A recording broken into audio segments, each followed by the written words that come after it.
Yung aming cybercrime team, with the help of the special task force, were able to locate yung tao. At nakilala namin yung technical software engineer na si Deng Wanqing, na isang Chinaman, at siya ay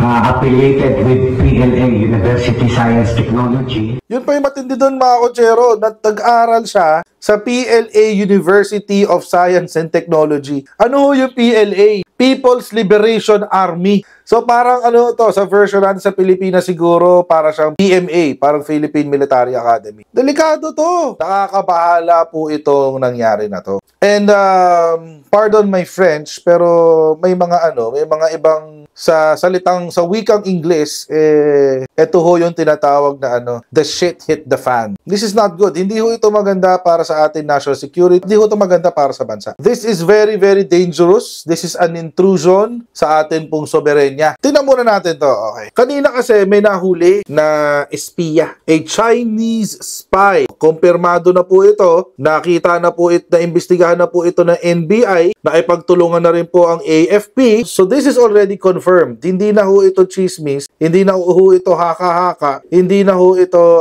teorya lamang. This is already the real deal. So, ito ho yung balita kanina. May naaresto na Chinese spy. Ito ho siya ay nasa gitna. Ayan, ay nasa gitna. May accomplice siya na 2 Pilipino. Tingnan, mga makapili kayo. Ang walang hiya kayo. Ito yung accomplice niya, 2 Pilipino. Hindi na kayo nahiya. Mga traitor sa sarili niyong bansa. Okay, ang pangalan niya ay Deng Yuan Qing. At ayun nga, nahuli sila dito sa teritoryo natin mismo. Ang masaklap, 5 taon nang nandito yung Chinese spy na yan, si Deng Yuan Qing. Which tells me one thing. Kailan po ba umupo si PBBM? 2022.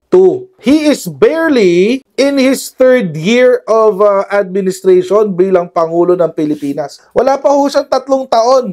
Papunta pa lang siya sa pangatlong taon niya. Ito si PBBM. So 2021 pa nandito yung Deng Yang Qing na yan. Malamang produkto to ng secret agreement ni Digong eh. Panoorin natin yung report ng NBI. Panoorin natin. Alam nyo, last December, na-share sa amin ng Naval Intelligence ng Armed Forces of the Philippines ang isang information na merong Chinese group na nagpunta dito sa Pilipinas at nagmamanman sa ating territory. So, nireport agad namin yan sa aming kay SOJ Secretary Remulla, who immediately nagtawag ng executive session. So, with General Browner, nag-usap-usap kami na hanapin itong mga tao na ito. Fortunately, yung aming cybercrime team, with the help of the special task force, were able to locate yung tao. At nakilala namin yung technical software engineer na si Deng Wanqing, na isang Chinaman, at siya ay affiliated with PLA, University Science Technology. At yung PLAUS ay prestigious. Yun pa yung matindi doon, mga kotsero, na nag-aral siya sa PLA, University of Science and Technology. Ano ho yung PLA? People's Liberation Army. So parang to, sa version natin sa Pilipinas siguro, para siyang PMA, parang Philippine Military Academy. Yun yung PLAUS, PLA-US. Oo, People's Liberation Army, University of Science and Technology. Delikado to. Naalala nyo, mga kotsero, may nahuli. Ito naman, di naman to sa land. Ito naman, may dagat, di ba? Yung unmanned submersible vehicle, drone, na ang ginagawa din ay nagsurveillance sa ilalim. Minamapa yung ilalim ng tubig ng Pilipinas. Mga kotsero, itong mga Chinese na to, naghahanda sila. Itong People's Liberation Army, naghahanda sila. May gagawin sila sa Pilipinas. Mukhang nabibisto na yung operation sila sa Pilipinas. Alam nyo kung ba't nabibisto na? Kasi iba na yung nakaupo, hindi kasi Duterte yung nakaupo. Kung panahon ni Duterte yan, walang makakaalam yan. Nung panahon nga ni Duterte, anong sinabi niya? Bawal magsalita tungkol sa West Philippine Sea ang ating Coast Guard. Di ba sinabi niya yun? Ipinag-utos niya na walang pwede magsalita tungkol sa mga nagaganap sa West Philippine Sea. News blackout ang West Philippine Sea. What more kung ito? Duterte legacy pa more. Duterte legacy may ass. Let's say yung elevation ng lugar, kung ano yung kung ano yung features ng ground. Let's say, is it hilly? Is it flat? Yung terrain. Na pag-identify yun, sir, paano? Kung parang papasukin nila, gano'n? Siguro, oo. Pwede yun. Sa military, kailangan mo ng mga data na yan kung may balak kang kumatake. Or let's say, yung specific grid coordinates, no? Coordinates is very important for, let's say, kung gusto mong bombahin yung isang lugar. So, kaya tinitingnan po natin lahat ng mga possibilities. Dahil sa ngayon, we're still conducting the forensics. And once we have a full knowledge of all the data that were taken by this equipment, yung radar na nandun, and then yung camera, and yung nakita natin na equipment dito sa likod, yung transmission equipment. No? So, habang kinukuha yung data, it is transmitting the data real time, somewhere. No? Were you able to determine like where they transmitting? Well, according to the forensics ng MDI, Chinese characters yung pinapadalhan. So, we haven't specifically pinpointed kung saan pinapadala. But because these are Chinese characters. Ano na yung nag-transmit?